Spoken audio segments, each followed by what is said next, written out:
नमस्कार विद्यार्थियों, मैं आपका जाना पहचाना चिरपरिचित हरिओम कुमार राजपूत, हिंदी गुरु icon of Hindi YouTube channel पर आप सबका हार्दिक स्वागत, वंदन और अभिनंदन करता हूं। देखिए विद्यार्थियों, आज से हम हिंदी व्याकरण की एक नई यात्रा का शुभारंभ कर रहे हैं।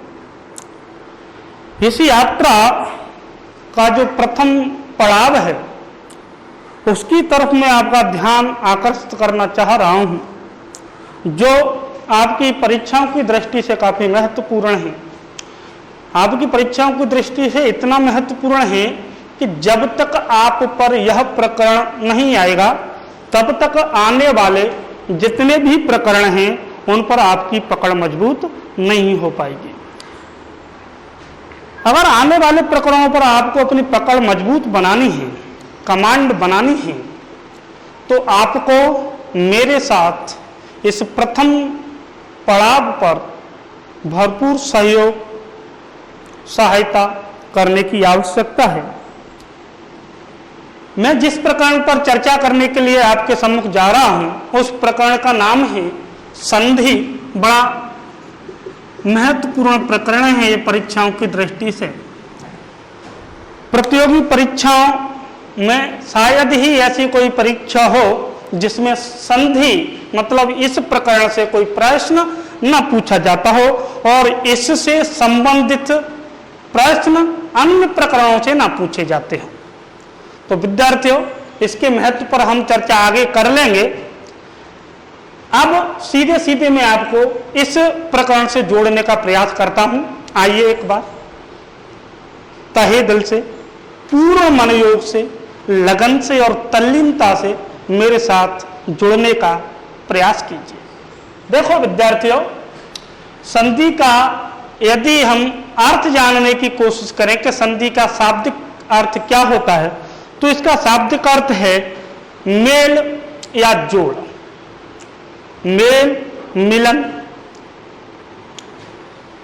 मिलन किसी का भी हो सकता है। मेल को संधि कहते हैं। जहां पर भी किन्हीं दो वस्तुओं का मेल होता है उसे हम संधि कहते हैं। हमारे शरीर में जहां भी दो हड्डियां जुड़ी हुई हैं वहां पर संधि है। इतिहास में अगर हम गौर करें, इतिहास की तरफ अगर हम अपनी दृष्टि को दौड़ाएं तो आपको ये समझ आ जाएगा कि अमुक अमुक राजा के साथ फला फला सन में फला फला संधि हुई थी। उनके मध्य ये संधि होने की क्या आवश्यकता पड़ गई? कभी आपने इस पर गौर किया है? नहीं किया है तो मैं आपको बता दूं कि पहले उन दोनों के मध्य में किसी ना किसी बिंदु को लेकर, किसी ना किसी पॉइंट को लेकर तकरार हुई होगी, मन मुटाव रहा होगा। अब जाकर के उन्होंने उन सारी चीजों को दूर किया और जो पहले दूर दूर थे राजा, अब उनका मिलन हो गया, मेल हो गया, ये हो गई संधि। इसी प्रकार से हम हिंदी व्याकरण में देखें तो जहां भी वर्णों का मेल होगा वहां पर संधि होती है। अब हम बात कर लेते हैं कि इस संधि शब्द का निर्माण कैसे हुआ है। तो देखिए, इस शब्द का निर्माण हुआ है सम प्लस धी, मतलब धी से पूर्व सम उपसर्ग शब्दांश को जोड़ने से संधि शब्द का निर्माण होता है। तो अब हमें इस शब्द का अर्थ अच्छी तरीका से समझ लेना है, जिससे आपकी समझ में यह क्लियर हो जाएगा कि हम इस प्रकरण में आगे पढ़ने वाले क्या हैं, समझने वाले क्या हैं। मैं वादा करता हूं आपसे, अगर आपने शुरुआत में इस वाले प्रकरण को पूरी तल्लीनता से, मनोयोग से देख लिया तो आगे आपको किसी भी प्रकार की समस्या का सामना नहीं करना पड़ेगा। कोई समस्या ना आए आगे, इसलिए आप पूरे मनोयोग के साथ इस वीडियो लेक्चर को देखिए, सुनिए। कोई पॉइंट अच्छा लगे तो नोट भी साथ ही साथ करते चलिए। देखिए, सम का अर्थ होता है अच्छी तरह से। प्रिय विद्यार्थियों, ध्यान देते चलें, अच्छी तरह से। ये होता है सम शब्दांश का अर्थ, और इस धी का अर्थ होता है ज्ञान। क्या अर्थ समझ में आया आपकी में? यही ना कि अच्छी तरह से या अच्छी तरह का ज्ञान। कोई समझ में नहीं बैठा। जब हम इन दोनों को एक वाक्य में प्रयुक्त करेंगे तब इसका बड़ा सुंदर सा अर्थ निकल करके आपके सम्मुख आएगा और आप कहेंगे क्या संधि पढ़ाने का तरीका बताया है आपने। देखिए, शब्दों को हमें जो शब्द पहले से जुड़े हुए हैं उन शब्दों को हमें कहां से तोड़ना है और जो टूटे हुए शब्द हैं उन्हें हमें किस तरीका से जोड़ना है, इस प्रकार का जो ज्ञान हमें कराता है उस प्रकरण का नाम संधि है। शब्दों को कैसे जोड़ना है, उन्हें कैसे तोड़ना है, इस प्रकार का ज्ञान कराने वाले प्रकरण को संधि कहते हैं। तो मैं आशा करता हूं विद्यार्थियों कि मेरे द्वारा ये जो अभी तो शुरुआत भी नहीं है, मैं आपको बेसिक नॉलेज देने की कोशिश कर रहा हूं। एक बार आप इसके बेसिक को समझ गए तो ये वादा है मेरा कि आगे संधियां आपको इतनी सरल लगेंगी कि आप कहेंगे इससे सरल तो संधि हमने आज तक कहीं पढ़ी ही नहीं। तो क्यों ना विद्यार्थियों, देखिए मैं आपसे संधि की परिभाषा जानने की कोशिश करता हूं, विद्यार्थियों से करता हूं। तो कई विद्यार्थी बड़ी विचित्र विचित्र परिभाषाएं देते हैं। पता है, कोई कहता है दो या दो से अधिक शब्दों के परस्पर मेल को संधि कहते हैं। क्या यह परिभाषा सही है? कोई कहता है दो शब्दों के परस्पर मेल को संधि कहते हैं। क्या यह परिभाषा सही है? कोई कहता है कि दो वर्णों के परस्पर मेल को संधि कहते हैं। क्या यह परिभाषा सही है? प्रिय विद्यार्थियों, इनमें से एक भी परिभाषा सही नहीं है। तो संधि की परिभाषा सही क्या है सर, वो मैं आपको अपनी दो पंक्तियों के माध्यम से बताता हूं। आप ध्यान दीजिए कि दो वर्णों के मिलने पर यदि वहां परिवर्तन आता हो और तो वहां पर संधि समझो, अन्यथा संयोग होता है वो। देखिए, समझिए, जहां दो वर्णों का मेल होगा और मेल होने के बाद उनमें विकार आएगा, उसे संधि कहते हैं। दो वर्णों के परस्पर मेल से उत्पन्न होने वाले विकार को संधि कहते हैं। ठीक है विद्यार्थियों, अब इस परिभाषा में एक शब्द आया विकार। जब तक ये समझ में नहीं आएगा आप संधियों को नहीं समझ पाएंगे। आपकी परिभाषा में ये शब्द आना कंपलसरी है, अनिवार्य है। जब तक आप परिभाषा में इस शब्द को लेकर नहीं आएंगे तब तक आपकी परिभाषा गलत मानी जाएगी। और ध्यान रखें, आप हमेशा संधि में कभी भी, कहीं भी, किसी भी जगह पर दो से अधिक वर्णों का मेल नहीं होता, शब्दों का नहीं होता, शब्द नहीं होते। यहाँ पर मिलन केवल वर्णों का होता है और वर्ण भाषा की सबसे छोटी इकाई होती है जिसे हम टुकड़ों या खंडों में विभाजित नहीं कर सकते। इस पर हम विस्तार से चर्चा करेंगे, लेकिन अब नहीं, आगे आने वाले प्रकरण में जिसका नाम होगा वर्ण विचार या वर्णमाला। तो विद्यार्थियों, संधि में केवल और केवल दो वर्णों का मेल होता है, दो से अधिक वर्णों का मेल कभी भी नहीं होता है।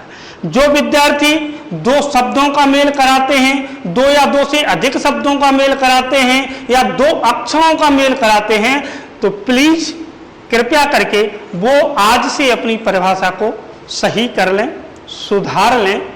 एक बात तो मैंने देखी है कि जो वायरस आपके अंदर पहले से ही ऑलरेडी घुसा हुआ है, आपके अंदर पहले से ही समाहित है, उसे आपके अंदर से दूर करना बड़ा मुश्किल होता है। आपको ऐसा लगता है कि हमने जो याद कर रखा है वही सही है और जो सामने वाला बता रहा है वो गलत है। तो प्रिय विद्यार्थियों, ऐसा नहीं है। हो सकता है कि आप गलत हों और गलत चीज को स्वीकार करके उसे तुरंत हटाने में संकोच नहीं करना चाहिए। इसलिए मैं आशा करता हूं आप अपनी परिभाषाओं को आज ही अच्छी तरीका से समझ लेंगे, जो आपने गलत याद कर रखी है उसमें सुधार कर लेंगे। तो विद्यार्थियों, अब हम बात करते हैं इस वाले शब्द पर। इसी की करामात है पूरी, इसलिए हमें इसको समझना ही पड़ेगा। देखिए, समझते हैं, ये जो विकार है इसका अर्थ होता है परिवर्तन। क्या होता है? परिवर्तन। ये है इसका अर्थ। अगर हम दूसरे शब्द में कहें तो इसे हम बदलाव भी कह सकते हैं। विकार का अर्थ होता है बदलाव। अगर अंग्रेजी में आप बोलें तो चेंजिंग। आप कुछ भी कहो, चेंजिंग कहो, परिवर्तन कहो, बदलाव कहो, जहां दो भावों का मेल होगा और मेल से उनमें परिवर्तन आएगा, बदलाव आएगा, या उनमें कुछ ना कुछ चेंजिंग होगी, तभी संधि होगी, अन्यथा संधि नहीं होगी। इतना आप ध्यान रखें। तो देखिए, हम इस बदलाव को, इस परिवर्तन को, इस चेंजिंग को कुछ उदाहरणों के माध्यम से समझाने की कोशिश करता हूं। आइए समझिए मेरे साथ। देखो, मैं लेता हूं एक उदाहरण है राघव। विद्यार्थियों ध्यान दीजिए आप यहां पर, राघव प्लस इंद्र। देखिए, राघव प्लस इंद्र। अब संधि हमेशा कहां होती है ये भी आपको याद रखना है। संधि हमेशा होती है अड़ोसी और पड़ोसी। मिलन हमेशा अड़ोसी और पड़ोसी में होता है। देखिए, ये रहा अड़ोसी और ये रहा आपका पड़ोसी। मिलन इन दोनों का ही होगा। देखिए, हमने यहां से क्या लिया? ई। हम संधि अभी पढ़ नहीं रहे हैं, इस बात को आपको ध्यान में रखना है। हम केवल संधि की पृष्ठभूमि को समझने की कोशिश मात्र कर रहे हैं। यहां हमने हलंत दिया और हलंत दे करके यहां से आ को हमने बाहर निकाल लिया। अब देखिए, संधि का एक नियम होता है जिसे मैं आपको आगे बताऊंगा। फिलहाल समझ लो कि आ के बाद ई आती है तो दोनों मिलकर ए बन जाते हैं, ये हो जाता है। अब देखिए, ये यहां पर आया। अगर आप हिंदी के स्टूडेंट हैं, हिंदी के विद्यार्थी रहे हैं, आपकी मदर टंग यदि हिंदी है तो आपको पता होगा, यदि किसी स्वर से पहले हलंत युक्त व्यंजन वर्ण होता है तो वह स्वर मात्रा के रूप में आगे सामने वाले व्यंजन में समाहित हो जाता है। तो आपको पता है ए की मात्रा क्या होती है? जब ये ए इसके अंदर आएगी तो ये नीचे से हलंत हटेगा और हलंत हटने के बाद ए की मात्रा लग जाएगी। ये रही आपके सामने। अब देखिए विद्यार्थियों, मैं जिसको आपको समझाना चाह रहा था विकार को, वो समझो। अभी ये शब्द था राघव। क्या था? राघव। अब देखो ये क्या हो गया? राघव का राघवे हो गया। राघव का क्या हो गया? राघवे। तो यही है विकार, यही है परिवर्तन। इसे आप समझने की कोशिश करें। और देखो, मैं एक दूसरे उदाहरण के माध्यम से आपको समझाऊं। ये है महा, ये है उत्सव। यहां पर भी हम उसी वाले नियम का अनुसरण करेंगे। यहां से हमने ऊ लिया, ये रहा, और यहां हलंत दे करके आ लिया। ठीक है, यहां तक कोई दिक्कत? आ के बाद ऊ आता है तो एक नियम होता है, ओ बन जाता है। ये बन गया ओ। अब इस ओ को हमें ऊपर सेट करना है। कैसे सेट होगा? ये सेट करना आप ढंग से सीख लो। हाँ, अभी मैंने आपको थोड़ी देर पहले बताया, ये है स्वर और ये है हलंत युक्त व्यंजन। तो ये ऐसे नहीं रहेगा, ये स्वर इसके अंदर आएगा, और अंदर आएगा तो किस रूप में आएगा? मात्रा के रूप में। तो ओ की क्या मात्रा होती है आपको पता है? एक डंडा और ऊपर एक मात्रा, यही तो होता है। अब जैसे ये इसके अंदर आया तो नीचे से तो पहले हलंत गायब करो आप, फिर उसके बाद इस ओ को इस मात्रा के रूप में लगाओ। देखिए ये रहा, बताओ कहां दिक्कत है? आपको हवा लगती है, वास्तविक रूप से हवा है नहीं, आपकी सोच है। बचपन में माता पिता अपने बच्चों को जब रोते हैं तब यही कहकर के डरा देते हैं, लल्ला चुप हो जा नहीं तो हवा आ जाएगा। वह हवा आपके दिमाग के अंदर घुसा हुआ है, वो हवा निकलेगा जैसे जैसे आप आगे वीडियो को देखेंगे वो सारा हवा हो जाएगा। अब जैसे ही वो बच्चा धीरे धीरे बड़ा होता है तब उसे मालूम होता है यार हमें हवा तो कुछ होता ही नहीं, हमें तो केवल डराया गया। तो आपको केवल डरा दिया गया है कि संधियां कठिन हैं। अरे संधि कोई कठिन नहीं है, संधि तो गाजर का हलवा है, मैं बना करके खिला दूंगा आपको। विश्वास नहीं है तो जितनी भी आगे आने वाली वीडियो हैं आप लगातार इनके कांटेक्ट में बने रही है और फिर आपको एहसास हो ही जाएगा कि संधियां कितनी सरल हैं। तो पहले ये शब्द था महा, याद है ना आपको? ये शब्द था महा, और अब संधि होने के कारण ये महाशब्द बदल करके परिवर्तन आकर बदलाव आकर ये महो हो गया। ये है विकार। और क्या है विकार ये समझना है। चलो और उदाहरणों के माध्यम से समझते हैं, इसको अच्छी तरीका से क्लियर हो जाएगा। देखो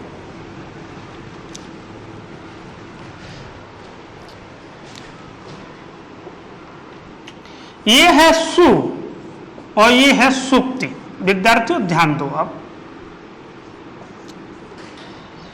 ये है सु और ये है सुप्ति, कोई दिक्कत नहीं।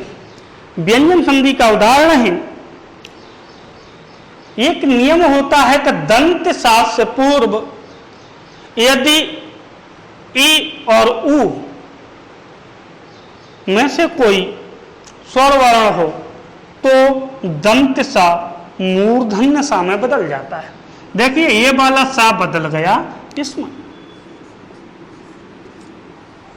आया ना बदलाव, आया ना परिवर्तन। बस यही परिवर्तन, यही बदलाव और यही चेंजिंग संधि का मूल आधार है। जब तक आप संधि की परिभाषा में इस विकार शब्द को समाहित नहीं करेंगे, सम्मिलित नहीं करेंगे, तब तक आपकी परिभाषाएं गलत होती रहेंगी। एक बार पुनः परिभाषा को सुधारिए, मैं आपको बता रहा हूं, नोट कर लीजिए कि दो निकटवर्ती वर्णों के परस्पर मेल से उत्पन्न होने वाले विकार को संधि कहते हैं। परस्पर का मतलब होता है आपस में,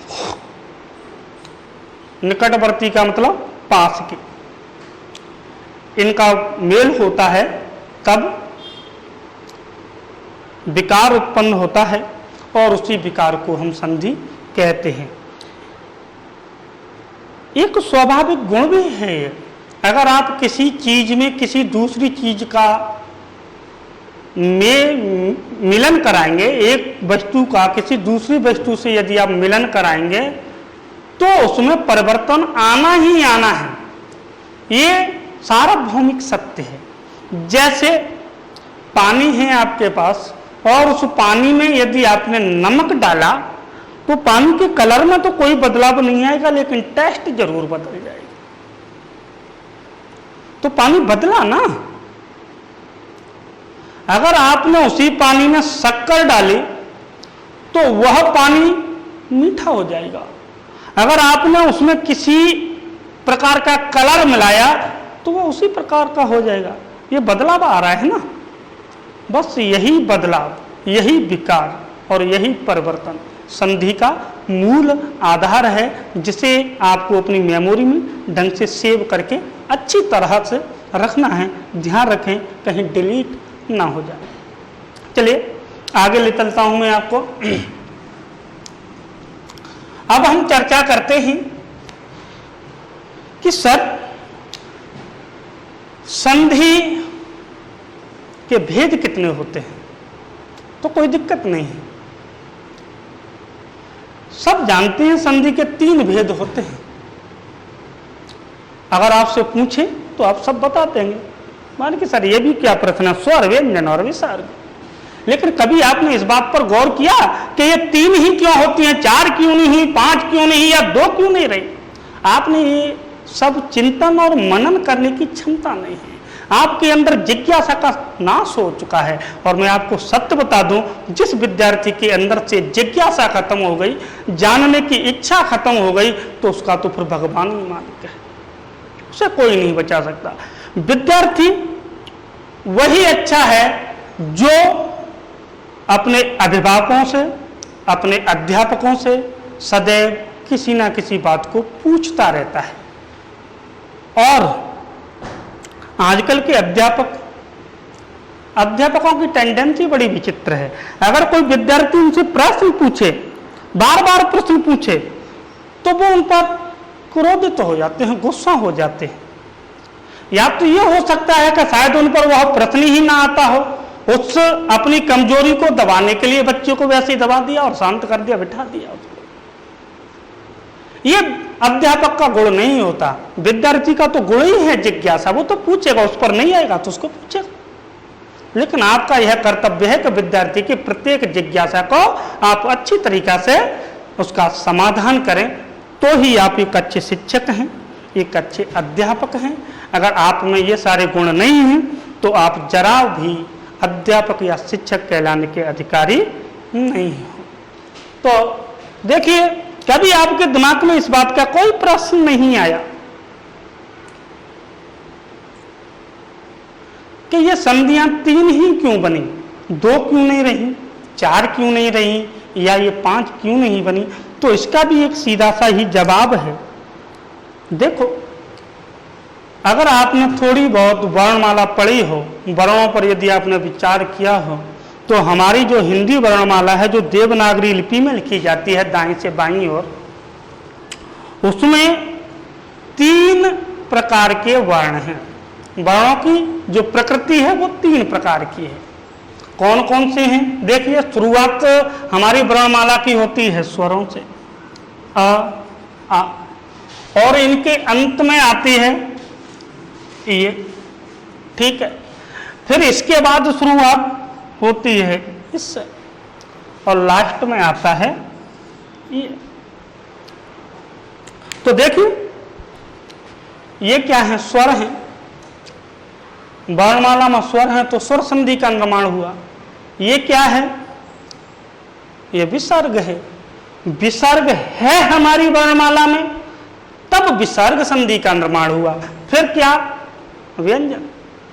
व्यंजन होने के कारण व्यंजन संधि का निर्माण हुआ। अगर और भी कोई किसी भी प्रकार का वर्ण होता तो जरूर उसी प्रकार की संधि का निर्माण होता। अन्य किसी भी प्रकार का कोई वर्ण है नहीं। वर्ण केवल 3 प्रकार के हैं, वर्णों की प्रकृति केवल 3 प्रकार की है, इसलिए हमारे पास संधियों के भेद भी मात्र 3 प्रकार के हैं। क्या आपकी समझ में आया? ठीक है। अब हमें थोड़ा आगे और विचार करना है, वो ये है कि स्वर संधि क्या होती है, व्यंजन संधि क्या होती है, विसर्ग संधि क्या होती है। बच्चे इनकी परिभाषाओं को रटते रहते हैं। रटने से क्या होता है? कहते हैं जब हम बचपन में पढ़ते थे तो लोग बाग कहते तो रटंत विद्या फलंत नाही। जो रटी हुई चीजें हैं वो ज्यादा दिनों तक, लंबे समय तक स्थायी नहीं रह सकती। पता नहीं वो आपके दिमाग से कब निकल जाए। इसलिए आप सदैव किसी प्रकरण को समझने की कोशिश करें, और जब वो किसी भी प्रकार से आपकी समझ में आए नहीं, तब आपके पास एकमात्र विकल्प बचता है कि उसे रट लो। फिर है, और जब तक वो समझ में आ रही तब तक तो समझो उसको, ठीक है। तो देखिए, परिभाषाओं को रटना नहीं है, केवल हमें संधि को समझना है, मात्र समझना है। अगर आपके अंदर ये समझ विकसित हो गई तो आज आप ये समझ लेंगे कि संधियां तो कुछ है ही नहीं, केवल इसका एक फोबिया बना रखा है शिक्षकों ने कि ये वो संधियां नहीं आएंगी तो ये हो जाएगा। अरे कौन कहता है कि संधियां आप पर नहीं आएंगी? आप पर आएंगी। देखो अभी हमने संधि की जो परिभाषा की हम चर्चा कर रहे थे, हम उसमें आपको बार बार विकार शब्द को याद रखने की बात कर रहे थे कि जब तक आपकी परिभाषा में विकार शब्द सम्मिलित नहीं होगा तब तक आपकी परिभाषा बिल्कुल 100% गलत होगी। तो इसी विकार शब्द से तीनों संधियों को आप अच्छी तरीका से पहचान सकते हैं, अच्छी तरीका से इनको समझ सकते हैं। कभी कभी परीक्षाओं में ये प्रश्न आ जाते हैं जिन्हें आप चुटकियों में हल कर दोगे, देखते ही हल कर दोगे, ये मेरा दावा है। देखो किस प्रकार के प्रश्न पुट ऑफ किए जाते हैं परीक्षाओं में कभी कभी कि निम्न में से किस क्रमांक में विसर्ग संधि का उदाहरण है, या निम्न में से किस क्रमांक में स्वर संधि का उदाहरण नहीं है, या निम्न में से किस क्रमांक पर व्यंजन संधि का उदाहरण है। अगर ऐसे प्रश्नों को आप पलक झपकते नैनो सेकंड में उत्तर देना चाहते हैं तो आगे आने वाली बातों को आप अच्छी तरीका से एकाग्रचित्त होकर पूर्ण मनोयोग के साथ सुनिए, देखिए, मनन कीजिए। विकार शब्द पर मैं बार बार आपको जोर दे रहा हूं, यह विकार शब्द रीढ़ की हड्डी है संधि की। देखिए जहां भी दो वर्णों का मिलन होगा, एक वर्ण इधर होगा और एक वर्ण होगा इधर। यही तो मैंने कहा था, केवल और केवल दो वर्ण, एक इधर और एक इधर, इन्हीं वर्णों का आपस में मेल होगा और मेल से क्या होगा? कोई ना कोई विकार उत्पन्न होगा, किसी ना किसी प्रकार का बदलाव आएगा। उसी बदलाव को, उसी परिवर्तन को, उसी चेंजिंग को हम संधि कहेंगे। अब हमें देखना मात्र इतना सा है कि ये जो दो वर्ण मिल रहे हैं इनमें से किस वर्ण में विकार उत्पन्न हो रहा है। हाँ, बस इतना ही देखना। इनमें से कौन सा वर्ण बदल रहा है, कौन से वर्ण में परिवर्तन आ रहा है। और विद्यार्थियों अगर आपने ये बात समझ ली तो आप सेकंड से भी कम नैनो सेकंड में आंसर दे दोगे इसका। कौन सा वर्ण बदल रहा है? देखो दो वर्णों के मेल से अगर स्वर वर्ण में विकार उत्पन्न हो रहा है, मतलब स्वर वर्ण बदल रहा है, तो आपकी स्वर संधि। अगर व्यंजन वर्ण में विकार उत्पन्न हो रहा है तो व्यंजन संधि, और इन दोनों में से किसी में नहीं हो रहा है, विसर्ग में हो रहा है तो विसर्ग संधि। कहाँ एक को रटते हो इन सारी परिभाषाओं को? क्या रखा है परिभाषाओं में? आपको केवल संधि की प्रकृति को समझना है कि ये संधि है क्या, ये हवा है जो आप अब तक समझते आ रहे हैं, लेकिन आज इस हवा को हवा करेंगे, भगाएंगे इसको। देखो मैं आपको बताऊं, ये शब्द है जगत प्लस नाथ, ठीक है।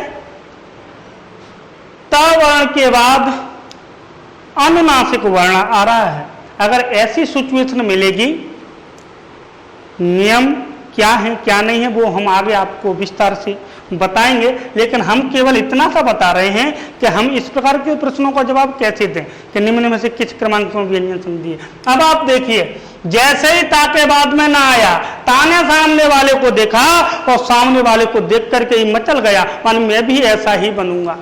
तो देखो ये व्यंजन है, इसने सामने वाले को देखा और सामने वाला जैसा ही बन गया। क्या बन गया? ये ता जो अभी यहां पर था ये बन गया ना, और ये उतार दो आप। अब आप गौर करो कि इनमें से कौन बदला, ये स्वर है या व्यंजन है या विसर्ग है, क्या है?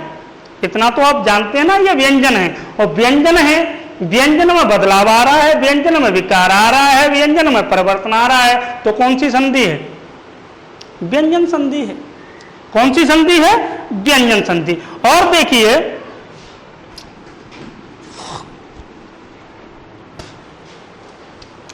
ये है यशः प्लस धरा। विसर्ग से पूर्व आ हो और बाद में कोई घोष वर्ण हो तो विसर्ग ओ में बदलता है। क्या मैं सही बोल रहा हूं या गलत बोल रहा हूं? आप जब तक मैं विसर्ग संधि तक ना आ जाऊं तब तक आप इसका जवाब ढूंढते रहिए। अगर आपको मिल जाए तो नीचे कमेंट बॉक्स में लिख दीजिए, ठीक है। वहां मैं आपके प्रत्येक कमेंट को देखूंगा अच्छी तरीके से, जिसका सही होगा उसका मैं जवाब भी दूंगा। तो देखिए, विसर्ग से पूर्ववाह और विसर्ग के बाद घोष वर्ण हो, सब की सब किताबों में यही लिखा हुआ है। तो विसर्ग ओ में बदल जाता है। क्या ये बात बिल्कुल सत्य है या 100% गलत है? इस बात की चर्चा तो मैं तभी करूंगा जब मैं विसर्ग संधि को पढ़ाऊंगा। तब तक आप ढूंढिए इसका आंसर कि हकीकत में ये बदलती किस में है। अब मैं भी इसे ओ में ही बदल देता हूं। देखिए, ये विसर्ग बदल गया ओ में और ये हो गया यशोधरा। क्या हुआ? यशोधरा। कौन बदला? स्वर या विसर्ग? विसर्ग बदला। तो कौन सी संधि है यहां पर? विसर्ग संधि है। ये देखिए, ये है दंत और ये है अबली। संधि अड़ोसी पड़ोसी में, यहां से आ लिया, यहां हलंत देकर के आ लिया। ये दोनों ही स्वर हैं, निश्चित रूप से विकार भी स्वर में ही आएगा, ठीक है। यहां स्वर ही बदल रहा है, इसलिए स्वर संधि। तो सीधा सा आपको केवल इतना सा समझना है कि जहां दो निकटवर्ती वर्णों का परस्पर मेल होता है, उस मेल से जिस वर्ण में विकार उत्पन्न होता है, अगर वह वर्ण स्वर है तो स्वर संधि, व्यंजन है तो व्यंजन संधि, और विसर्ग है तो विसर्ग संधि। ये है तीनों संधि, कुछ नहीं है। मात्र इतना सा याद करना है कि जिस वर्ण में विकार आएगा, जो वर्ण बदलेगा, जो अपने आप में बदलाव लाएगा, वही संधि होगी।